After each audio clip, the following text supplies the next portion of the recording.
کہتے ہیں جی حضرت امام حسن نے کہا تھا حضرت میرے معاویہ سے کہ آپ حکم نامہ جاری کر دیں کہ مسجدوں کے ممبروں پر میرے باپ علی کو گالیاں نہ دی جائیں.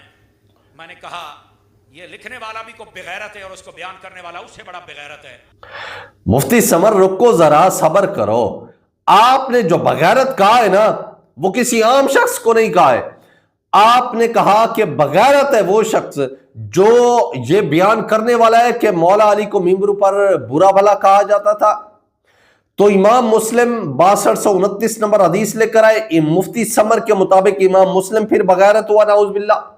مفتی سمر کے مطابق امام نسائی نعوذ باللہ بغیرت ہوا کہ 8476 نمبر حدیث لے کر آئے.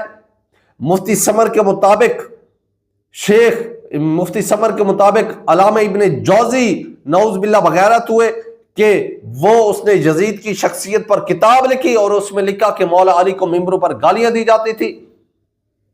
تو آپ تو بغیرت ان محدثین کو کہہ رہے ہو. جناب ذرا زبان کو لگام دو. مفتی سمر اپنی زبان چیخ چیخ کر اور چلانے سے بات نہیں بنتی ہے بلکہ دلائل کے ساتھ آپ بات کرو گے. بالکل یہ جھوٹ ہے، اس کا کوئی تعلق نہیں ہے. اور اس پر دلیل سنو. جو کہتے ہیں ممبروں پر گالیاں دی جاتی رہی تھی، میں ان باندروں سے پوچھنا چاہتا ہوں تم تو کہتے ہو گالیاں، تو کتاب کھول کے بتاؤ وہ گالی تھی کون سی؟ کہہ رہا نہیں گالی تو نہیں ملی. ابے اتنی دیر گالیاں تم ایک گالی بھی نہیں تلاش کر سکے. ثبوت ہم آپ کو دکھائیں گے. ہم کس لیے بیٹھے ہیں؟ ہم یہی آپ لوگوں کو احادیث اور ثبوت دکھانے کے لیے بیٹھے ہیں. مسلم کی 6229 نمبر کسی تاریخ کی کتاب نہیں ہے سر.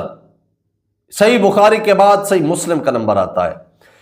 ابو حازم نے حضرت سہل بن سعد رضی اللہ تعالیٰ عنہ سے روایت کی، کہا کہ میں مدینہ میں مروان کی اولاد میں سے ایک شخص حاکم ہوا تو اس نے سیدنا سہل رضی اللہ تعالیٰ عنہ کو بلایا اور سیدنا علی رضی اللہ تعالیٰ عنہ کو گالی دینے کا حکم دیا.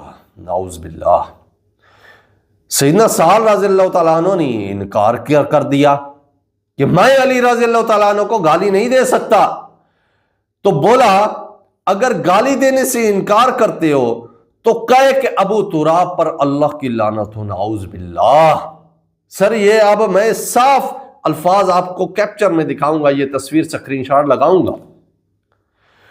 تو سیدنا سہل رضی اللہ تعالیٰ عنہ نے کہا کہ سیدنا علی رضی اللہ تعالیٰ عنہ کو ابو تراب سے زیادہ کوئی نام پسند نہیں تھا. وہ اس نام کے ساتھ پکارنے والے شخص سے خوش ہوتے تھے. اب کہتے ہو کہ گالی کا ذکر کہاں؟ یہ ہے الفاظ، لعنت کے الفاظ ہے. گالی تو دور کی بات، برا بھلا دور کی بات، لعنت کے الفاظ ہے کہ لعنت والے الفاظ کہے جاتے تھے. دوسری حدیث سلسلۃ الاحادیث صحیحہ میں 3538، مسند ابی یعلا میں 16977، المعجم الصغیر میں 899، سنن نسائی الکبریٰ میں 8476 نمبر حدیث ہے. سیدنا ابو عبداللہ جدلی تابعی رحم اللہ بیان کرتے ہیں کہ ام المومنین سیدہ ام سلمہ رضی اللہ تعالی عنہ انتہائی دکھی ہو کر مجھ سے فرمانے لگی، کیا رسول اللہ صلی اللہ علیہ وآلہ وسلم کو ممبروں پر گالیاں نہیں دی جاتی؟ میں نے عرض کیا یہ انتہا گستاخانہ اور قبیح فعل کیوں کہ ہو سکتا ہے؟ کون کر سکتا ہے؟ کس میں اتنی جرأت ہے؟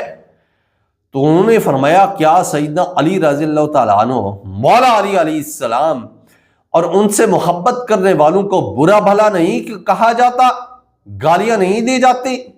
جبکہ میں گواہی دیتے ہوں کہ رسول اللہ صلی اللہ علیہ وآلہ وسلم ان سے محبت فرمایا کرتے تھے. یعنی کہ علی رضی اللہ تعالیٰ عنہ کو گالیاں دینا نعوذ باللہ رسول اللہ صلی اللہ علیہ وآلہ وسلم کو گالیاں دینے کا مترادف ہے. میں یہ بتا دوں آپ سب کو کہ گلا پھاڑ پھاڑ کر باتیں کرنے سے کچھ نہیں ہوتا ہے، بلکہ یہ علم کا میدان ہے، جذبات کی گنجائش موجود نہیں ہے. ہم علم کے ساتھ آپ کا مقابلہ کریں گے، علم کے ساتھ آپ کے ساتھ لڑیں گے. جذبات اگر ہیں تو وہ آپ اپنے علاقے میں جا کر استعمال کریں، اپنے لوگوں کے سامنے استعمال کریں، اپنے مریدوں پر جا کر جذبات کا چرچا کریں. ٹھیک ہو گیا؟